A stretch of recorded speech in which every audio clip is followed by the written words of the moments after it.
లో కూడా ఎన్నడూ టీఆర్ఎస్ నుంచి కూడా నేను ₹1 కూడా తీసుకోలేదు. ఉల్టా మనం పెట్టడమే. ఎందుకంటే బాసు నాయకుడు ఆయన ఏ పిలిపించినా అందరం పాల్గొన్నాం. మీరు జేఏసీ లాంటి సంస్థలో కూడా జాగృతి ఎంత కీలకంగా పనిచేసింది అన్నది మీకు ఎవరిని అడిగినా చెప్తారు. చూసాం కదా మేమంతా. ఎగ్జాక్ట్లీ. మానవహారం ఆదిలాబాద్ టు ఆలంపూర్ అంటే కూడా అసలు మొత్తం జాగృతి కార్యకర్తలు. నేను ఒకటే చెప్పాను, ఇట్లా చేతు లింక్ కట్ కావద్దురా బాబు, తెలంగాణలో అన్ని వేల కిలోమీటర్లైనా సరే చేయాల్సిందే, 100 కిలోమీటర్లు అని చెప్పాను. చేశాను. కాకపోతే ఇప్పుడు అవన్నీ రికగ్నైజ్ చేయడం వాళ్ళకి ఇష్టం లేదు, ఎందుకంటే పవర్ షేర్ చేసుకోవడం ఇష్టం లేదు కాబట్టి దానికి నేనేం చేయలేను. టీఆర్ఎస్ లేకుండా జాగృతి అనేది సాధ్యమయ్యేదా? మొత్తం ప్రతి ఊరిలో సపోర్ట్ చేసింది కూడా టీఆర్ఎస్ కార్యకర్తలే కదా. లేదంటే అది కరెక్ట్ కాదు. ఫస్ట్ నుంచి అంటే ఇదే ఇప్పుడు జగదీశ్వర్ రెడ్డి గారు దగ్గరగా టీఆర్ఎస్ కార్యకర్తలు, జాగృతి కార్యకర్తలు తలకాయలు బగలు కొట్టుకున్నారు ఉద్యమం టైంలో కూడా. నాగార్జున సాగర్లో విజువల్స్ కూడా ఉంటాయి ఇక్కడ. అంటే అంత క్లాష్ ఉండేది, అంటే థ్రెట్ అని ఫీల్ అయ్యేవాళ్ళు. నేను చెప్పేది అన్నారే, మా సంస్థ వేరు, మీ పార్టీ వేరు. మా పార్టీ కాదురా నాయన, civil society organisation, we are working for Telangana, అంతే సింపుల్. దాన్ని మీరు ఎందుకు ఆలోచిస్తున్నారు అని అంటే కూడా చాలా చోట్ల క్లాషెస్ ఉండేవి.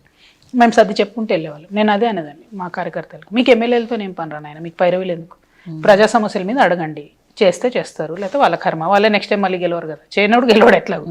ఆ లైన్ తీసుకున్నాం తప్పితే ఎప్పుడు మేము డైరెక్ట్ క్లాష్ పెట్టుకోలేదు. అనేక సందర్భాల్లో జాగృతి కార్యకర్తలకు నేను చెప్పాను, మీకు పొలిటికల్ ఆకాంక్ష ఉంటే బీఆర్ఎస్లోకి వెళ్ళండి, మీకు సొసైటీకి సేవ చేయాలంటే జాగృతిలో ఉండండి అని చెప్తూ ఫిల్టర్ చేస్తూ వచ్చా చాలా సందర్భాలు. కానీ చాలామంది ఏమవుతుంది, ఇప్పుడు ఇవాళ మొన్న కూడా చాలా దగ్గరలో మేము సర్పంచ్ పోటీ చేస్తున్నాం మెసేజ్ పెట్టారు మా కార్యకర్తలే. సో ఐ సెడ్ మీ ఇష్టం, అది మీ ఆధారం. చాలామంది గెలిచారు, చాలామంది ఓడిపోయారు, అది రెగ్యులర్ రొటీన్ ప్రాసెస్. గెలవటం ఓడిపోవడం పాలిటిక్స్ అన్నది రొటీన్ నడుస్తుంటుంది. కానీ ఒక ఆర్గనైజేషన్ అనేది నిరంతరాయంగా సొసైటీ కోసం పనిచేయడం అనేది రేర్గా జరుగుతుంది. అట్లాంటి ఒక రేర్ సంస్థ తెలంగాణ జాగృతి. మీరు కొత్తగా వీళ్ళని బీటీ బ్యాచ్ అని అంటున్నారు కదా, గత 10 సంవత్సరాలుగా కూడా వీళ్ళు ఉన్నారు కదా, వీళ్ళే గెలిచారు కదా సిటీలో ఉన్న ఎమ్మెల్యేలు, లేదా మీరు ఎవరినైతే బీటీ బ్యాచ్ అంటున్నారు, మీరు ఆరోపించినట్లుగా వాళ్ళు చేస్తున్న భూ కబ్జాలా, లేదా సంపాదించుకోవడానికే పార్టీలోకి వచ్చారా, పార్టీలోకి వచ్చి సంపాదించుకున్నారు అన్నప్పుడు ఆ 10 ఏళ్ళు మీరు మాట్లాడాల్సి ఉండే కదా, కేసీఆర్ గారి దృష్టికి తీసుకెళ్ళి. కేసీఆర్ గారి దృష్టికి, కేటీఆర్ గారి దృష్టికి చాలా సందర్భాల్లో చాలా విషయాలు తీసుకెళ్ళాము. పార్టీలో ఉన్నప్పుడు పార్టీలో ఇంటర్నల్గా మాట్లాడతాం. ఇంటర్నల్గా మాట్లాడేటటువంటి ఛానల్స్ అన్ని క్లోజ్ అయినప్పుడు ఎవరైనా చాలా రోజులు భరించి బర్స్ట్ అవుతారు. నా విషయంలో జరిగింది అది. ఇంటర్నల్గా అనేక సందర్భాలలో ఒకసారి ఒక ఎమ్మెల్యే గారు ఉద్యమకారులు అంటే ఉరికించి కొడతా అన్నారు. ఇక్కడ హైదరాబాద్ బేస్డ్ ఎమ్మెల్యే గారు పబ్లిక్ స్టేట్మెంట్ ఇచ్చాడు. ఉద్యమకారులు అంటే గవర్నమెంట్ ఉండగానే బయట పార్టీ నుంచి వచ్చినటువంటి ఎమ్మెల్యే గారు ఆ స్టేట్మెంట్ ఇచ్చిన సందర్భంలో కూడా మేము పదే చెప్పాము, ఇది కరెక్ట్ భాష కాదు, ఇప్పటికే 5 years గవర్నమెంట్ అయిపోయింది, మాకేమి అసలు పొలిటికల్ పొజిషన్స్ రాలేదు అని చాలా మంది బాధపడుతున్నారు ఉద్యమకారులు, ఇది కరెక్ట్ కాదని చెప్తే కూడా పార్టీ నుంచి ఏం చర్యలు తీసుకోలేదు. సో మేమేం చెప్పలేదని కాదు, పార్టీ ఫ్రేమ్ వర్క్లో ఉన్నప్పుడు ఇంటర్నల్గా చెప్తారు, గవర్నమెంట్లో ఉన్నప్పుడు పని చేయాలి, ప్రతిపక్షంలో ఉన్నప్పుడు పని చేయించుకోవడానికి కొట్లాడాలి. సో ఇప్పుడు బయట ఎందుకు మాట్లాడుతున్నావు అనేవాళ్ళు ప్రజాస్వామ్యంలో ఉన్న ఫండమెంటల్ సూత్రం అర్థం చేసుకోవాలి. అధికారంలో ఉన్నప్పుడు, ప్రభుత్వంలో ఉన్నప్పుడు పని చేయాలి. మా కేసీఆర్ గారు చెప్పేవాళ్ళు, మీరు ప్రభుత్వంలో ఉన్నప్పుడు మీరు స్పీచ్లు ఇవ్వద్దు, పని చేయండి అని చెప్పేవాళ్ళు. ఎందుకంటే స్పీచ్లు ఇవ్వడానికి కాదు కదా ఎన్నుకున్నది, ప్రజలు పని చేయడానికి ఎన్నుకున్నారు. సో అట్లా పని చేసుకుంటూ వెళ్ళాం. ఇప్పుడు మీకు నేను 100 examples చెప్తాను. ఆశా వర్కర్స్ ఉన్నారు. నేను ఒకసారి బతుకమ్మకి వెళ్ళినప్పుడు వచ్చి అడిగారు, అక్క మాకు జీతాలు పెంచండి అంటే, నేను చాలా మర్యాదపూర్వకంగా కేసీఆర్ గారితో వాళ్ళకు జనహిత గెస్ట్ హౌస్లో మీటింగ్ పెట్టించి, భోజనాలు పెట్టించి, డిస్కషన్ సార్ దృష్టికి తీసుకెళ్ళి, ఇప్పుడు సీఎం గారు ఎవరు ఉంటే వారి దృష్టికి తీసుకెళ్ళాలి. అట్లా ఎన్నో hundreds of issues, బీడీ కార్మికులు అయితే ఏంటి, వందలాది ఇష్యూస్. ఈ ఎలక్ట్రిసిటీ కార్మికులు వాళ్ళు 25,000 మంది ఆర్టిజన్స్ అని ఉంటారు. వాళ్ళు రెగ్యులరైజ్ అయ్యారంటే 100 to 1000% నా శ్రమ ఉంది అందులో. రిపీటెడ్గా సార్కి చెప్పడము, కన్విన్స్ చేయడము. సింగరేణి కార్మికులు ఇవాళ వేలాది మందికి ఉద్యోగాలు ఉన్నాయంటే నేను సంతకం పెట్టే స్టేజ్లో లేను, కానీ నేను కన్విన్స్ చేయగలిగేటట్టు చేశాను. అట్లా డిసెంట్ కూడా నేను చెప్పాను, నేనేం దాచుకునే వ్యక్తిని కాదు. పైగా నేను ఆ ఫ్రీడమ్ తీసుకునేదాన్ని. మా నాన్నే కదా తిడతారేమో అని చెప్పేదాన్ని, అట్లేం లేదు. అంటే నేను చెప్పడం వల్ల ఒక 1000 మందికి లాభం అవుతుందంటే డెఫినెట్గా నేను ఒక తిట్టుబడ్డ తప్పలేదు కదా. ఆ కాన్సెప్ట్లో నేను పనిచేశాను తప్పితే ఎప్పుడు కూడా వెన్ను చూపించలేదు. అట్ ద సేమ్ టైం ఏంటంటే నన్ను మాత్రం ప్రోటోకాల్ అనేటటువంటి దీనిలో పెట్టి నువ్వు నిజామాబాద్ దాటి బయటికి వెళ్ళడానికి లేదు అని చెప్పేవాళ్ళు. ఫిజికల్గా రెస్ట్రిక్ట్ చేశారు నాకు. You cannot go to other constituencies అని. మీ కదలికలు అనేది రెస్ట్రిక్ట్ చేశారు. 100%. బీఆర్ఎస్ నుంచి మీరు రాజీనామా చేశారు, కానీ మీ ఫాదర్ అధ్యక్షుడిగా ఉన్న పార్టీ నుంచి చాలా తీవ్రమైన విమర్శలు వస్తున్నాయి. ముఖ్యంగా ఐడిపిఎల్కి ల్యాండ్కి సంబంధించి దాదాపు 3,000 కోట్ల కుంభకోణం, ఎక్సెస్ ల్యాండా సంథింగ్ సర్వే ఓవర్ల్యాప్ ల్యాండ్ని తీసుకొని మీ కుటుంబానికి సంబంధించి కవిత గారి హస్బెండ్ పేరుతో ఉన్న కన్స్ట్రక్షన్ కంపెనీ ఈ భారీ కుంభకోణానికి పాల్పడింది. ఇదొకటి. తర్వాత ఫస్ట్ ఇది భారీ కుంభకోణం ఐడిపిఎల్ ల్యాండ్. నేను నిన్ననే ప్రెస్ మీట్లో అన్ని ప్రూఫ్స్తో సహా ఇచ్చానండి. అసలు ఐడిపిఎల్ ల్యాండ్స్తో ఎటువంటి సంబంధం లేదు. కానీ అనిల్ కన్స్ట్రక్షన్స్ అని ఉంది కదా, అది వాళ్ళు తప్పు చూపిస్తున్నారండి. వాళ్ళు ఏం చేస్తున్నారంటే అనిల్ కన్స్ట్రక్షన్స్ మా హస్బెండ్ పేరు కింద ఏవి రెడ్డి గారి పేరు ఉన్న ఓన్లీ అదొకటే కాగితం చూపిస్తారు.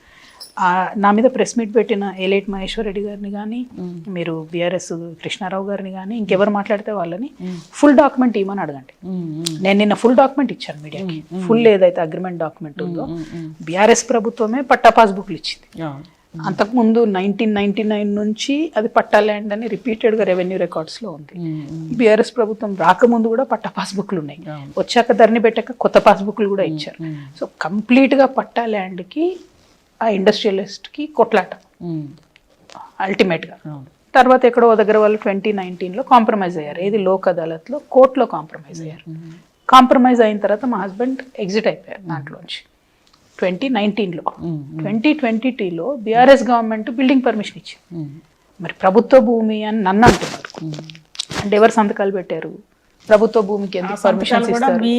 మీకోసమే అక్కడ జరిగిన బీఆర్ఎస్ గవర్నమెంట్. నాకు అంత సీన్ ఉంటే ఎంత బాగుండేదండి. నేను బయట ఉండేదన్న. ఇప్పుడు నాకు నిజంగానే అంత ఇన్ఫ్లుయెన్స్ ఉండి నిజంగానే నేను అడిగిన ప్రతి పని చేస్తే నేను ఇవాళ ఓపెన్గా చెప్తున్నాను, ఒక టీచర్ ట్రాన్స్ఫర్ కూడా చేయించుకోలేకపోయాను బీఆర్ఎస్ గవర్నమెంట్. 100%. మా బంధువులది టీచర్ ట్రాన్స్ఫర్ అడిగి అడిగి అడిగి విసుకొచ్చి వదిలేశాను. ఎందుకంటే కేసీఆర్ గారు అప్పుడు ఒక సిస్టమ్ పెట్టారు. టీచర్ ట్రాన్స్ఫర్ కూడా సీఎంఓ నుండి అయ్యింది. దానికి రాజశేఖర్ రెడ్డి అని ఆయన ఉండేవాడు. సో మనం ఏమైనా పేర్లు ఇచ్చినా కూడా చాలాసార్లు మిస్ అయ్యాయి. ఒకటైతే నాకు పర్టికులర్ గుర్తుంది. ఒక అబ్బాయిలాగా వచ్చాడు, డెఫ్ అండ్ డమ్, వైఫ్ కూడా deaf and dumb, kids deaf and dumb, ఇద్దరు వేరే వేరే జిల్లాలో పడ్డారు. 100 సార్లు అడిగాండి. ఆ అబ్బాయితో నా సంబంధం లేదు, ఎవరో జనరల్గా వాక్ ఇన్ పాపం వచ్చి లెటర్ రాసి ఇచ్చాడు. 100 సార్లు అడిగి ఆ ట్రాన్స్ఫర్ కూడా చేయలేదు. అంటే రూల్ పొజిషన్లో ఉన్నవి కూడా కాలేదు. ఇప్పుడు నేను చెప్తూ పోతే ఏమనిపిస్తుంది అంటే ప్రజలకి ఈమె బీఆర్ఎస్ని టార్గెట్ చేస్తున్నాను. నువ్వు నన్ను టార్గెట్ చేస్తే నేను డెఫినెట్గా టార్గెట్ చేస్తాను కదా. నాతో ఏముంది, నన్ను ఎందుకు పరుష పద్ధజాలతో విమర్శించాలి? నేను ఎక్కడికి వెళ్ళినా కింద ఏం చెప్పారో ఆ ఫీడ్బ్యాక్ యాస్టీస్గా చెప్తున్నా. అంటే నేను అంతకుముందు తిరగలేదు బీఆర్ఎస్ గవర్నమెంట్లో, ఇది తిరగలేదు. నేను ఎక్కడికి వెళ్ళా బీఆర్ఎస్ గవర్నమెంట్లో, నా నిజామాబాద్ పార్లమెంటు, ఢిల్లీ, హైదరాబాద్, మళ్ళీ నిజామాబాద్, ఢిల్లీ, హైదరాబాద్, ఇంత తప్పితే నేను దేంట్లో ఇన్వాల్వ్ కాదు. నిజామాబాద్లో నాకు బీడీ కార్మికులు ఇచ్చిన రిప్రజెంటేషన్ బాస్కి ఇచ్చేదాన్ని. నిజామాబాద్లో మహిళలు ఏది చెప్పినా సార్కి చెప్పేది. అంతే తప్పితే పైకి మనం వేరే చోట ఇన్వాల్వ్ అయ్యి ఎక్కడన్నా కుటుంబ సభ్యుల మీద ఆరోపణలు వస్తే డెఫినెట్గా చెప్పేదాన్ని. ఏమనుకున్నా సరే చెప్పేదాన్ని, ఇట్లా అనిపిస్తున్నారు, ఇట్లా అంటున్నారు అని. నా మీద ఏమైనా వస్తే కూడా సార్ నాకు ఫోన్ చేసి చెప్పేవాడు, ఇది క్లియర్ చేసుకో, వీడెవడో ఇది అంటున్నాడు, వాడెవడో ఇది అంటున్నాడు అని. అంతకుమించి అంటే ట్రాన్స్పరెంట్గా ఎట్లా ఉంటారో నాకు తెలియదు. ల్యాండ్ కన్వర్జేషన్ అనేది అసలు మీకు సంబంధం లేకుండా 200%, 1000%. ఇప్పుడు గవర్నమెంట్ ఎంక్వైరీ చేస్తుందంట కదా, చేసుకొని ఇంకా క్లారిటీగా తెలిసిపోద్ది ఏంటన్నది. కృష్ణారావు గారు కానీ వీళ్ళందరూ మాట్లాడడము ఒకటి. అంటే అసలు కవిత గారి వల్లే పార్టీకి నష్టం జరిగింది, ముఖ్యంగా లిక్కర్ ఇష్యూ మీద. మేము ఎలక్షన్లో ప్రచారానికి వెళ్తే అందరూ కూడా మమ్మల్ని అడిగారు, లిక్కర్ దందాలు చేశారంట అని చెప్పి అడిగారు. దాని కారణంగా మేమందరం ఈరోజు ప్రతిపక్షంలో కూర్చోవాల్సి వచ్చింది ఆ లిక్కర్ ఇష్యూ వల్ల అని చెప్పి. అంటే కామెడీ ఏంటంటే గెలిచిన మాధవరావు చెప్పడం వెరైటీ, ఆయన గెలిచింది కదా. ఒకవేళ ఇప్పుడు బీజేపీ స్ట్రాంగ్ ఎక్కడ ఉంటుంది? హైదరాబాద్లో ఉంటుంది. రూరల్లో వాళ్ళకి అంత సీన్ లేదు, రైట్? ఎంతో కొంత ఉన్నారంటే హైదరాబాద్లో ఉన్నారు వాళ్ళు. ఉన్న కాడ ఆపోజిషన్ ఉంది, నన్ను అడిగారు అన్నక్కడ మాధవరావు ఎట్లా గెలిచి, కృష్ణారావు గారు ఎట్లా గెలిచిండు? మాధవరావు కృష్ణారావు ఎంపీ ఎలక్షన్స్ అట్లా కాదు. నేనేమంటున్నా అంటే ఇప్పుడు మేము ప్రతిపక్షంలో కూర్చోడానికి నేను కారణం అన్నారు అనుకోండి. అసలు ఆ రోజు ఒక రిపోర్టర్గా మీరు మనలో ఒకసారి గుర్తు